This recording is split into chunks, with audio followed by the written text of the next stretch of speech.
Dear students, today I am going to discuss English grammar and the topic is error in the use of tenses. यानी कि किस तरह से हम लोग सेंटेंसेस में टेंसेस का गलत प्रयोग करते हैं। जैसे कि यहाँ पहला सेंटेंस है, it is raining since 7 o'clock। तो ये since 7 o'clock point of time है, और पॉइंट ऑफ टाइम जब भी होता है तो हम उस सेंटेंस को प्रेजेंट परफेक्ट कंटिन्यूअस में लिखते हैं। तो इसका प्रेजेंट परफेक्ट कंटिन्यूअस क्या हो जाएगा? It has been raining since 7 o'clock। Next दूसरा सेंटेंस है, did you finish the work yet. अब देखिए यहाँ जो एडवर्ब है या एडवर्ब ऑफ टाइम है येट, तो जब कभी भी एडवर्ब ऑफ टाइम के रूप में हम लोग येट का प्रयोग करते हैं तो वैसी स्थिति में कभी भी पास्ट सिंपल टेंस यूज नहीं करेंगे, जिस तरह कि यहाँ डिड का प्रयोग किया गया है पास्ट सिंपल में। तो क्या करेंगे, उस सेंटेंस को हमें प्रेजेंट परफेक्ट में लिखना पड़ेगा। जब हम येट का प्रयोग करते हैं तो प्रेजेंट परफेक्ट में जब हम इसे लिखेंगे तो क्या लिखेंगे, have you finished the work yet. Now तीसरा है, oil is floating on water.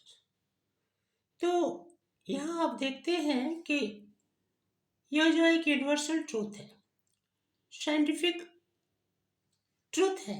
और साइंटिफिक ट्रूथ क्या है कि ऑयल फ्लोट करता है, हमेशा करता है, ऑलवेज फ्लोट करता है। और फ्लोटिंग दैट मीन्स अभी कर रहा है, बाद में नहीं करेगा या पहले नहीं किया था। इसका ये मीनिंग हो रहा है कि oil is floating on water. तो ऐसा नहीं है, ऑयल हमेशा फ्लोट करता है।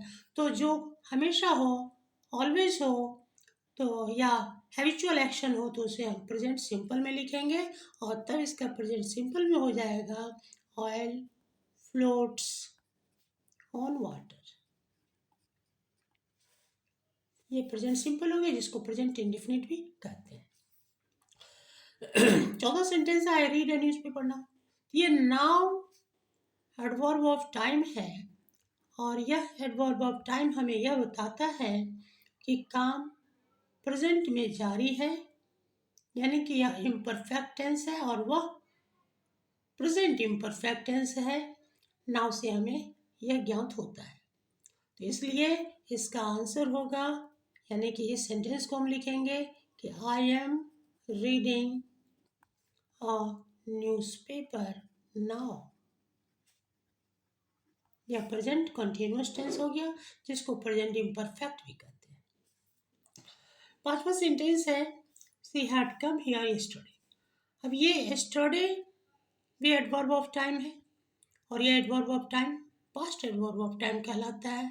जिस तरह now present adverb of time कहलाता है, उसी तरह yesterday past adverb of time कहलाता है। और पास्ट एडवर्ब ऑफ टाइम का प्रयोग जब भी होता है तो वैसी स्थिति में सब्जेक्ट को पास्ट परफेक्ट के स्ट्रक्चर में नहीं लिखा जाता, और कभी भी अकेले जो सेंटेंस होता है, सिंगल एक्शन जिसमें होता है, सिंगल काम जिसमें होता है, तो सिंगल सेंटेंस को कभी भी पास्ट परफेक्ट के स्ट्रक्चर में नहीं लिखा जाता।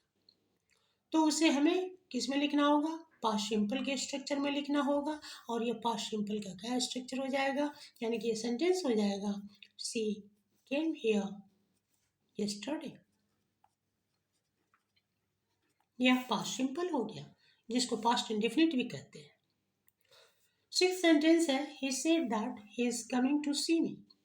अब आप यहाँ देखिए दो सेंटेंस है, एक ही सेड, दूसरा है ही इज कमिंग।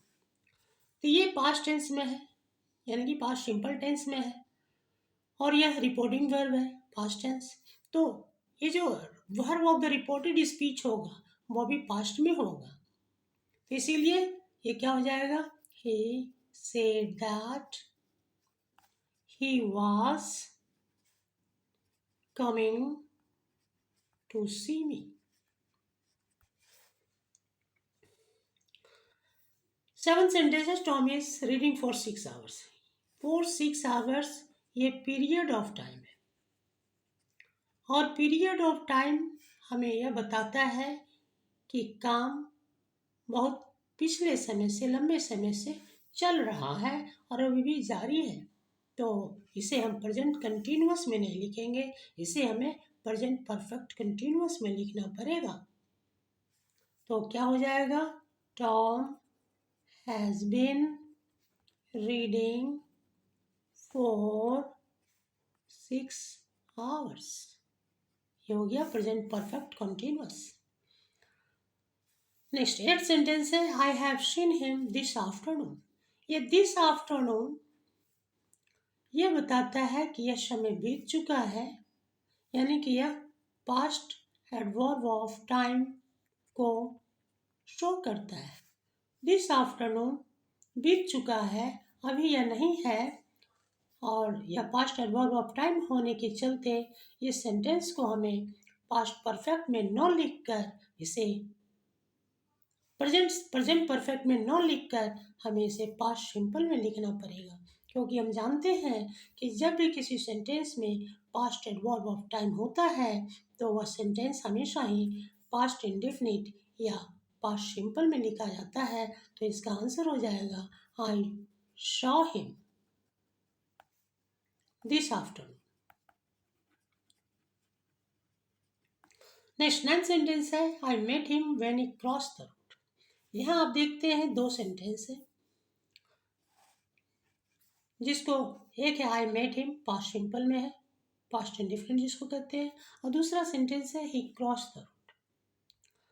तो 2 काम जो है पास्ट सिंपल में एक साथ नहीं हो सकता, क्योंकि यह एक काम तब होता है जब दूसरा काम जारी था। तो दूसरा काम क्या जारी था, क्रॉसिंग द रोड। तो ये काम जारी था, उस दरमियान ये काम हुआ, तो इसलिए जो काम जारी था उसे हमें पास्ट कंटिन्यूअस में लिखना पड़ेगा, और उस दरमियान ये काम हुआ, यानी कि आई मेट हिम, तो I met him past simple है, और दूसरा काम जो जारी था उसको हमें पास्ट कंटिन्यूअस में लिखना पड़ेगा, he was crossing the road. तो ये काम जारी था, he was crossing the road, और उस दरमियान दूसरा काम ये हुआ कि मैंने उसे देखा, आई मेट हिम, इसीलिए ये पास्ट कंटिन्यूअस और ये पास्ट सिंपल। 10th सेंटेंस है, the doctor came before the patient died. यहाँ भी 2 काम है, जो कि बिफोर कंजंक्शन के द्वारा, ये कंजंक्शन है, इस कंजंक्शन के द्वारा दोनों को ज्वाइन किया गया है।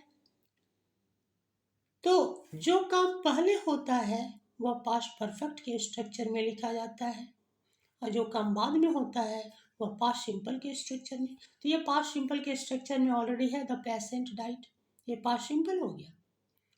और जो काम पहले हुआ, तो कौन काम पहले हुआ, डॉक्टर का आना। तो जो काम पहले होता है उसको हम पास्ट परफेक्ट के स्ट्रक्चर में लिखते हैं, जिसमें हैड प्लस V3 यूज होता है। तो इसको हम लिखेंगे द डॉक्टर हैड कम, ये पास्ट परफेक्ट हो गया। बिफोर द पेशेंट डाइड, ये पास्ट सिंपल हो गया और ये पास्ट परफेक्ट हो गया। जो काम पहले होता है उसे पास्ट परफेक्ट के स्ट्रक्चर में, और जो काम बाद में हुआ उसे पास्ट सिंपल के स्ट्रक्चर में लिखते हैं।